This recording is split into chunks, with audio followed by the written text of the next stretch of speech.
welcome to episode 9, PuckHeads Insider Report. My name is Ed Combs here in South Florida. My co-host, Peter South, is in Windsor, Ontario, up in Canada. We hope you had an absolutely beautiful and Merry Christmas. If you like our show, please hit the like button and subscribe. Please hit that bell button. If you have any questions on your favorite team, you can reach out to us on Facebook at PuckHeads Insider Report, or you can hit us up in email at puckheadsinsider@gmail.com. Let us know your thoughts on our show. If you have any questions on your favorite team in the NHL, juniors, OHL, ECHL, college, World Juniors, we'd love to answer them for you. Now, we have a great show lined up for you today with lots of news out of the NHL junior tournament. Who's doing well, who is not, your favorites to win it all, and a close look at the upcoming NHL season. Injury reports, who's in, who's out for the NHL start. With so much to get to, Peter, let's jump right in. How are you doing, my friend? I'm doing well, Ed. I hope you had a great Christmas yourself. Yes, sir, I did. So happy to hear that. Let us start with an update on the World Junior Tournament. Now, we picked our teams to win gold, silver, and bronze last week. One thing I missed on was picking Sweden for bronze. You picked Russia. One thing that I was unaware of was the professor. Igor Larionov was the head coach of Russia. Now, that's on me because I didn't realize that, but I would have picked them for at least bronze had I known. Maybe even higher, depending on other factors that I just didn't see enough of. So what inside information do you have for us today, my friend? Ed, before we get into the World Junior update, we're going to talk about the Ontario Hockey League. The Premier of Ontario announced just before Christmas that the whole province was going into lockdown for 28 days. So what's happened is the commissioner of the OHL, David Branch, announced that their start date, which was supposed to be February 5th, and players arriving early January and camps starting around mid-January, has been postponed until further notice. So it's possible that the Ontario Hockey League, depending on what goes on with the COVID situation in Ontario, might not even kick off at all this year. So could they be wiping out the entire OHL season? Unfortunately, that seems to be a possibility because you go too far past that February 4th date, even past February 15th, it doesn't make sense to go at all. That's too bad. That's going to be pretty big for these OHL players. Are any of them currently playing in the World Juniors right now? Yeah, a number of them are playing for Team Canada and for a couple for Team USA. Most Team USA players are playing NCAA, but there are players from a lot of the other countries. Their rights are owned by OHL teams. They're playing for their home country. But what they've been able to do is catch on with teams in their own countries to keep their legs going and keep playing. And that hasn't been the case for a lot of the Canadian kids, unfortunately. We got a lot to get to in World Juniors, but I want to touch one thing real quick on this OHL thing. With the entire season possibly being shut down, these players, like you said, some of them will be fanned out to their home countries, with a lot of them being in Canada, being their home country. Can these guys go to Europe? Can they go overseas? Can they come to the United States to an ECHL thing, or is that off limits because of the OHL? What is their reprisal moving forward to play hockey? Their options are very limited right now. Most European rosters are set. Most of them have limits on how many imports they can have. So it could be a tough year for all these OHL kids, and especially for the kids whose year it's their draft year. They won't be able to be seen at all. It's going to be interesting over the next few weeks to see if Ontario can get a grip on what's going on with COVID. They announced that new strain coming in, so that's the thing they have to grasp. And again, too, the other aspect is the border. There's 3 OHL teams based in the United States, 2 in Michigan, 1 in Pennsylvania. That situation has to be cleared up for them, too.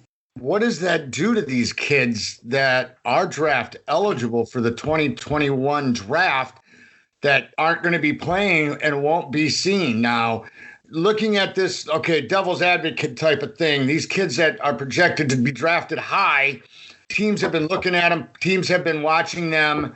Can these kids fall to a team and be picked up where a team says, hey, they've been watching him, and even though he didn't get to play, they're stealing him in the 10th pick, second round, third round, wherever he falls? I mean, is that something because no one's looking at them because they're not playing? No, I think what's going to happen is the kids who are the top, 2-round picks who, at preseason were put in that position and stuff like that. Teams will still look at them and take a shot at them without seeing them. But what is going to hurt a lot of kids, the Canadian kids, is the players who would have been 2nd to 7th round picks. They could drop significantly or drop right off the list completely. I mean, for first-year eligible kids, it's tough. I mean, it makes them eligible, for another 2 years. But for the older kids, it also makes it tough, too. I mean, as we know, there are a lot of late bloomers in hockey. We're going to touch on one later. It's something that, is definitely in a lot of kids' minds. I know there have been a couple of kids, Canadian kids, who have gone to Europe already to the fact that their families have European descent, so they've managed to get on teams over there. But a lot of kids are just going to miss out. That really is too bad, Peter. I would love to go into more on this subject, but we've got so much to get to right now. We're going to update on the World Junior Tournaments. And at the time we were recording this, we were at the halfway mark of the preliminary round of the big tournament. And so far, really no surprises, Peter. In Group A action, Canada is 2-0 with 6 points, defeating Slovakia. No surprise there. Close game 3-1, scoring the winner late in the third, then thoroughly demolishing, and I called this undermanned German team 16-2 in the tournament opener Saturday. And we were talking about this because of the COVID going on in Germany and what happened. You said they wouldn't make a very good showing, and I believe my exact words were, no, it won't be a very good showing. They are going to get slaughtered, which they did, and it's a shame. Kudos to the guys who showed up and were there playing, because they did pour their hearts into that game. They were just way outgunned. Oh, not only were they outgunned, they were tired. The way the schedule went, they had to play back-to-back games with Canada being the second game. They lost their first game 5-3. They're very competitive, but when you only have 9 forwards and 5 defensemen, it makes for a long, long game. Those guys tried their hearts out. I mean, they were competing as hard as they could. They never gave up, and that says a lot about, the character of those young men. The other team expected to go neck and neck with Canada is Finland, who is also 2-0, as they have defeated both Germany and Switzerland. Who do you see coming out on a higher end here to make it to the next part of this tournament? Well, it's going to be a great matchup on New Year's Eve when Canada takes on Finland. They will obviously be battling for the top spot. The Finns just consistently field a quality team. But as we've talked about last episode, Canada is just absolutely loaded with talent. You know yourself, Ed, you've been around long enough, a little long in the tooth, so you know that teams that are loaded with talent don't always necessarily win. They still have to come together as a team. What I've seen so far in Canada, they look pretty in sync from top to bottom. The team I picked to go to bronze, also in Group B, Sweden continues their dominance in the preliminary play at the World Juniors. 54 straight games, including a win over Austria. Sweden has not lost a preliminary round in 14 seasons, but still they have to face both Russia and the United States. I still think the U.S. is going to come out on top on this. Do you see Sweden not only giving the U.S. and Russia a run, but beating both of them? Well, you know what? Those are going to be 2 great games. The Russians were upset by the Czech Republic last night. I think Sweden is definitely going to make an impact, and I quite possibly they could knock out one of those 2 teams. Sweden, it's funny, as you were talking about, they've got that 54 straight wins in preliminary games, and through it all those years, 14 seasons, they only have 1 gold medal win in 2012. Historically, they're a team that hasn't produced in the medal rounds, but still they are something to be dealt with. And those 2 games that are going to happen between Sweden and Russia and the U.S. and Sweden are going to be fantastic games. A game that I was really impressed with, I don't know if you can call it an upset or just a straight win, but the U.S. lost to Russia, bouncing back. And I watched both of these games, including the absolute drubbing of the Austria team, outshooting them something like 22-3 just in the first period. I've seen NHL teams that couldn't get 23 shots in a whole game, outshooting them 73-10, winning the game 11-0 after the loss to Russia, and scoring just one goal in the first period and coming on like gangbusters for the rest of the game, scoring 10 goals in the second and third periods. Did the United States look that good, or is Austria just that bad? Well, Austria just moved up into the group setting of the World Juniors. You know how they do that by rankings, and teams move up, teams move down. So they were looked at as to be a bit of a punching bag this year. But it was very dominating, very impressive by the U.S. squad. I think they wanted to show themselves, they wanted to show the world that what happened against Russia was a fluke. They ended up with some bad goaltending that night. They feel they can come back and make an impact in this tournament, and I believe they can as well. And the total domination that they showed over Austria was extremely impressive. I mean, to hold Austria in the second period to 2 shots and putting 30 on Austria's net themselves and scoring 6 goals is just thorough domination. Without calling the Russia-America game a upset or win or whatever you want to call it, Russia did defeat the U.S. with an empty net goal to make it a 2-goal spread in their opener for both teams. But the Czech Republic, in their second game, upsets Russia 2-0. LA Kings prospect Lucas Parks stopped all 30 Russian shots to earn the shutout. That, I got to call an upset. Oh, huge upset. That nobody's seen that coming. Czech Republic, always a good club, but they just never seem to be able to put it all together for the medals and that. But that game, and especially, like you said, the goaltending of Lucas Parks, who's an LA Kings prospect, was just phenomenal. What is this looking like going the rest of the way before we get into the next round? Well, there's 2 games. Sweden has the 2 games left against Russia and the United States. So they could very well easily end up 2-2 in the preliminary rounds. But they could also end up 4-0. They could also end up 4-0. And then the battle goes on for the second spot, which also moves on. And then you have the United States, Russia, and the Czech Republic. The battle there is going to be huge because the United States has the Czech Republic on the 29th. And then, of course, they play Sweden on New Year's Eve. This tournament's only going to get better as we go. Let's start jumping into some of the notes here from Team Canada. Team Canada did lose captain Kirby Dach for the tournament in their exhibition warm-up game against Russia with a wrist injury. What can you tell us here?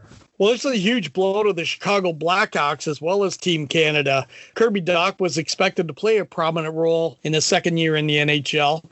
And after his injury during that preliminary game against Russia, and it was a freak injury. It wasn't anything dirty. It was actually happened at open ice, and he was trying to make a check on a Russian player, and his arm was down, and it caught his wrist. It looks like he's either broken it or torn ligaments or something. Hopefully it's a nice, clean fracture, and he'll recover quick. But he ended up flying out of the bubble in Edmonton and went right to Chicago for further evaluation by the Blackhawk doctors. He's going to make the NHL season, right? He won't be out for the year, will he? No, he won't be out for the year, but he may miss the first part, or at least he's definitely probably going to miss training camp for sure. He might be out 4 to 6 weeks. Possible he may not show up until, after the first month of the NHL season. With a team loaded with first-round NHL picks, the biggest surprise for Team Canada has been goaltender Devon Levi. Levi was a 7th-round selection, 212th overall. This past October by the Florida Panthers, has not played a game of major junior hockey. What is going on, Peter? Well, Levi played basically in Canada. It's the Junior A league, but it's not major Junior A. And but he had a sensational year. And in 2019, he played in the World Junior Challenge. He was seen by a lot of scouts and a lot of people, including the Hockey Canada goaltending coach, Jason LaBarbera. So what they did, even though he wasn't invited, they brought him in late to be third goaltender. And he's done nothing but impress. During the exhibition games or inter-squad games, he did nothing but just shut players down. His preparation was beyond expectations. So he earned himself the start for the only pre-tournament game that Canada played. They went in thinking he's only going to go, half the game like a lot of those exhibition games go. But he ended up playing the full 60 minutes against Russia and shut them out 1-0. Do you see him getting any kind of chance moving forward in this tournament? I think he's going to be Canada's go-to guy now. One of the big problems that's happened in Canada over the years, Canada has produced some fantastic forwards, fantastic defensemen, but Canada on a worldwide scale has fallen way behind on goaltender development. The fact that Levi, who hasn't even played a game, in the OHL, Quebec League, or the Western Hockey League, the fact that he's been picked for this team and is the starting goaltender shows that players or the goaltenders that are out there are just not up to snuff. But again, for Levi right now, he's the guy for Team Canada. And with the firepower they have, he might just take them all the way to the promised land. Somebody sees something, that's for sure. There's a reason he's there. Team U.S. notes, you and I wholeheartedly agree on this one. Flat out bad goaltending by Spencer Knight did cost the Americans any chance of defeating Russia in the opening preliminary round. 4 goals in the first period on 12 shots. Do you see him getting a chance, or has Dustin Wolf just flat out stolen that job? Well, Dustin Wolf went in and he played good against the Russians for the shut him down. He completely shut him right down and allowed Team USA to get back into the game. And of course, like we talked about earlier, the Russians scored an empty net goal. And then Dustin Wolf got the start against Austria. He shut them out, albeit it was only a 10-save shutout, but he still shut them out. It's going to be interesting to see. It's a big decision that's going to be made by the coaches with Team USA to either go back to Spencer Knight, who they looked at as their number one guy, or you ride the hot hand of Wolf right now. I have a feeling they may go with Wolf. I couldn't agree more. Albeit it was 10 shots, Peter, he still had to make the saves. 10 shots, 20 shots. How many did he make against Russia? They weren't coming at him like they were early on in the game because of the lead. They were playing more of a defensive style. But he still had to make the saves. He didn't allow a goal in 2 periods against Russia, 3 periods against Austria. He hasn't allowed a goal in 5 periods. That's saying something for him. Oh, he's definitely earned his shot. I definitely agree. He has earned his shot. He should get it against the Czech Republic. If he falters, then maybe go back tonight, but I think he's still right him. The U.S. still has 2 monster games left. They play the surprising Czech Republic team on Tuesday, and then on New Year's Eve, they take on the monsters in Sweden, which will probably tell the tale if the U.S. moves on or goes home in this tournament. What are you seeing here? I think the U.S. is going to step up. The 11-0 shellacking to Austria may have proved to be a great confidence boost to Team USA. Their offense was led by 7 different goal scorers in that big win against Austria, and a total of 16 players got points in that game. In a short tournament, confidence not only in your ability, but your teammates can be a huge factor. And I'm sure guys will be looking up and down the bench knowing that production could come from anyone at any given time. And that's going to prove to be very beneficial in those big games. Don't forget, it is not too late to put your picks in for gold, silver, and bronze on our Facebook page, PuckHeads Insider Report. Place your picks for gold, silver, and bronze. The winner gets a free PuckHeads Insider t-shirt. Let's jump into some NHL news, Peter. Starting off with the Washington Capitals signing former Senators goalie Craig Anderson to a PTO, professional tryout, in an effort to replace Henrik Lundqvist, who the Caps had signed as a free agent in October. And just in today, Monday, I am seeing Henrik Lundqvist has stated he is having open heart surgery on an aortic valve, an aortic root, and an ascending aortic replacement. It has not been stated when he is having the surgery. He is simply out for the season. What else is going on with Washington? Well, our prayers go out to Henrik Lundqvist. That's a very successful surgery, and he's able to bounce back. Being a professional athlete, we know that he's in fantastic shape, so that helps in the recovery aspect of it. As far as Craig Anderson, he's a little older at 39, and he comes to Washington after spending the past 10 seasons in Ottawa.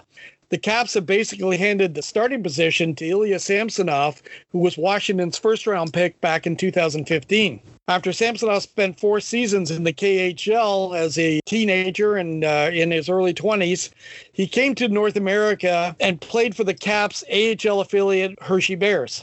He was brought up to the big club for last season to essentially be the backup for Braden Holtby. He appeared in 26 games for the Caps and posted a staggering 16-6-2 record. It looks like the Washington decision makers thought it was time for their former number 1 selection to be the man between the pipes, and I think that's why they let Holtby walk as a free agent before signing Lundqvist in October. The number 1 job is Samsonov's to lose, but the Caps want to make sure they have experience in the wings who could come in and win some games for them, and they also want to make sure Samsonov has some solid mentorship as well. The St. Louis Blues, who we've been talking about a couple episodes ago, are having salary cap issues. They've made some slick moves by GM Doug Armstrong that may not only get them back under the $81.5 million cap, but also aid in scoring loss of Vladimir Tarasenko, who is probably going to miss a fair bit of the Blues season with rehabilitation from his 3rd shoulder surgery. What do you see here? Who's coming in? Who's going out? And is this not only a good move for the salary cap, but is it for the locker room? I think General Manager Doug Armstrong made some fantastic moves. They announced that Alexander Steen has been placed on long-term IR after recurring back issues. That freed up $5.75 million in cap space. Armstrong then announced that they have signed free agent Mike Hoffman, a proven goal scorer in this league, to a PTO. We expect the Blues to sign Hoffman before the end of camp, probably to a 1-year deal in the $4 to $4.5 million range, which will also leave enough money, especially with Tarasenko sitting on the IR, to sign restricted free agent defenseman Vince Dunn. Believe me, players notice when management makes solid moves to improve their team without hurting the core. I expect a very rejuvenated Blues team to jump out of the gate at the start of the season. You and I have been talking for the past week about some different rumors in the works with Tampa.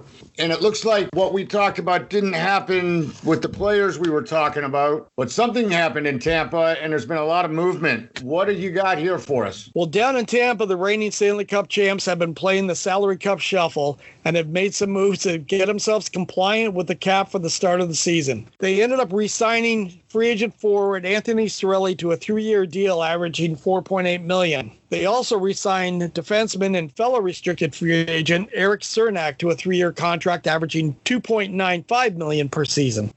But to accomplish those signings, the Lightning had to make some tough moves. They had to place Nikita Kucherov on long-term IR due to his upcoming hip surgery. The former Art Ross, Ted Lindsay, and Hart Trophy winners' absence will definitely be a huge offensive loss for the Lightning, but they will be saving $9.5 million in salary. The Lightning also traded 2 depth players, defenseman Braden Coburn and forward Cedric Paquette, to Ottawa for Marian Gaborik and goalies Anders Nielsen. The Lightning immediately placed Gaborik and Nielsen on long-term IR. There have been rumblings throughout the hockey world that you referred to early, Ed, that there would be a similar deal with the Red Wings that was in the works that would have the Lightning acquire Henrik Zetterberg, who is currently on long-term IR with the Wings, for Tyler Johnson, who is still with Lightning even after he's been placed on waivers. Do you see a move being made still with Tyler Johnson, or are they working on trying to keep him? Well, right now, the way the cap is worked out with Tyler Johnson, they still have $1.5 million left in cap space. So I think that is something they're probably going to keep him at least for another year. They still have the big question of Steven Stamkos. Will he be 100%? Can he stay healthy throughout the year? Is he even going to be ready at the start of the year? What about their big gun that you were just talking about? Is he even going to make it back this season? And is that why they're making these moves, so that if Kucherov can come back, it's going to be so late in the season, the amount they're going to have to pay him isn't going to affect them that much? Well, with that $1.5 million buffer they have right now, I think that's their thought. If Kucherov can get back, say, even with 2-3 weeks left in the season, with his prorated contract, he'll still fit in under the cap, and they can get him in and get him ready for what they hope will be a long playoff run. with these guys out, their biggest guns, and who they're bringing in, obviously there's no replacement for these guys. Do you see them still being able to make a run come the end of the season? I think it's going to be a struggle. They're going to have to look at their goaltending and their defense to be extremely strong. They may play a much tighter game than they played in the past. Offensively, they're going to have to rely on scoring by committee, especially from their young group of forwards. And I think that's their only chance of being able to repeat this year. All right, before we get into some more conversation about what's going on in the NHL, we still got a lot of stuff yet to get to. So right now, we're going to get into I Bet You Didn't Know segment. Who has the most medals in the World Junior Tournament? Is it A, Canada? Is it B, Russia? C, USA? D, none of the above? Again, who has the most medals in the World Junior Tournament? A, Canada, B, Russia, C, USA, D, none of the above. We were going to be testing your knowledge later in the show with the correct answer. Right now, we're also going to be jumping into today's question. Today's question is from Bob in Toronto.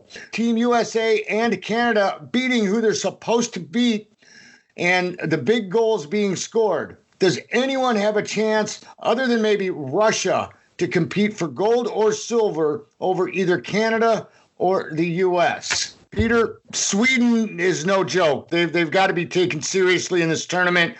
But do you still see Canada and the U.S. being the big dog in this tournament? If the way Bob in Toronto is making this question, if I'm saying it right, the way he's written it. I think Bob's right. I think Canada and the U.S. are still the two big dogs. You can't count Finland out either. You talked about Sweden, but Finland's going to be right there. And after two games, like I said, the Czech Republic looks pretty good. It's going to be an interesting finish to this preliminary round. I hope everybody tunes in. There is a ton of future NHL stars playing in this tournament. And it's a lot of fun to watch, and it's definitely worth tuning into. It's definitely going to come down to the end. This isn't going to be decided this week. Oh, absolutely not. It's got a long way to go and a lot of stories still to be told. The Ottawa Senators announced they have signed their first-round pick, third overall in just the past NHL entry draft. Actually happens to be the captain of Team Germany, Tim Stützle, to a 3-year entry-level contract. What do you know about this, Peter? And is this a great move for Ottawa? It doesn't come as a surprise that the Senators, they're going very, very young. Word is he's going to go right from this tournament right to Ottawa's training camp. And I'm sure he's going to be given regular minutes this year. He's a great talent. He's got explosive speed. And I know a lot of teams were really hoping he was going to fall through the cracks and drop a couple of spaces down the draft so they could scoop him up. But the Senators have got a kid who's going to be the real deal for them. Talk about how he is going to be tied in with a very big television host who just passed away. Well, if you watch the draft, you'll have seen that TV icon and Jeopardy host Alex Trebek was the one who actually did the selection of Stützle. So it was quite fun to see that happen. Quite a surprise on television. Alex Trebek, who is a huge hockey fan, and we're all sorry about his passing a few weeks back, but it'll be immortal, and his name will forever be associated with Tim Stützle. And we do want to recognize that we are keeping his family, and our thoughts and prayers always on the passing of Alex Trebek. Right now, we're going to get into the answer to I Bet You Didn't Know. Today's question is, who has the most medals in the World Junior Tournament? Is it A, Canada, B, Russia, C, the United States, D, none of the above? Peter, who do you got? I'm going to go for my home country, Canada. Very well done, sir. Canada has by far the most medals, 32 in all, 18 gold. Russia comes in number 2 with 23, 4 gold. The United States has 12, also 4 gold medals. But Canada blows everybody away on that front. One more thing we want to jump into in the NHL. Montreal has dipped into the free agency pool as well on Monday, signing free agent Corey Perry, who was in Dallas, made a run for the Stanley Cup with the Dallas Stars, to a reported 1-year deal for $750,000. That's highway robbery. He's not that old. No, he's not that old, but there's a lot of players out there. And it was a good move by the Canadians. They had Ilya Kovalchuk, who they picked up at the end of last year. Going back to Russia? Yeah, he's gone back to Russia to play, so they managed to pick up another right-wing veteran who will definitely fill the void on that right side for them and offer a little more veteran leadership. Now that's pretty cool. I still think that they stole him. $750,000. Oh man, I'd have loved to seen him get a little bit more money. He's worth a little bit more money to me, but like you said, there are a lot of free agents out there. I wish somebody would steal me for $750,000. Right? Before we get into wrapping up, we've got a little teaser for you. We've had Terry Ruskowski on as a special guest in the past. We've got another very special guest coming up.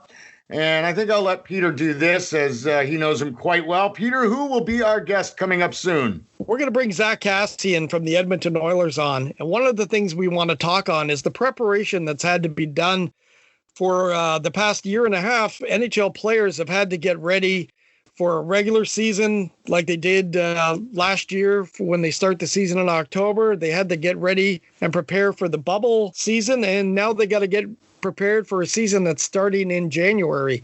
So I want to talk to him about all the different things that go into that, how it affects them mentally, physically, and how it's looking for their team. Let him know I'm going to have a lot of questions for him too, because I'm excited about this. I've loved watching him play, and I'm really excited about talking to him. Another thing we want to tease you about, word out of Detroit. Steve Yzerman has himself stated before the start of the 2021 season, the Detroit Red Wings will be naming their next captain. They have not had one since the retirement of Henrik Zetterberg 2+ years ago. So I'm still hoping and thinking it's going to be Dylan Larkin, but you never know. With Stevie, he seems to always have something special up his sleeve, and we're looking forward to hearing who it might be. Anything else you would like to add, Peter? I think that's great. I'm looking forward, like we're talking about, watching more of the World Junior Tournament and the excitement that's going to be with NHL camps getting going. We have the 7 playoff teams who didn't participate in the bubble experience last summer are going to start on December 31st, and everybody else gets to start on January 3rd. Yeah, I'm excited as well. That is just about going to wrap it up for us this week. We do hope you have enjoyed our show. Remember, any questions or thoughts on the show, send them to us at puckheadsinsider@gmail.com, on our Facebook page, Puckheads Insider Report. When you check out our show, please hit like. Please hit that bell button. Please subscribe. And we'll do our best to get all your questions and comments on the air. We hope you have a very happy New Year. We hope you had a wonderful Christmas. Let's say hello to 2021 and good riddance to 2020. Thank you for listening. We do hope you've enjoyed it. For Peter South in Canada, my name is Ed Combs here in South Florida. We look forward to talking hockey again with you next week.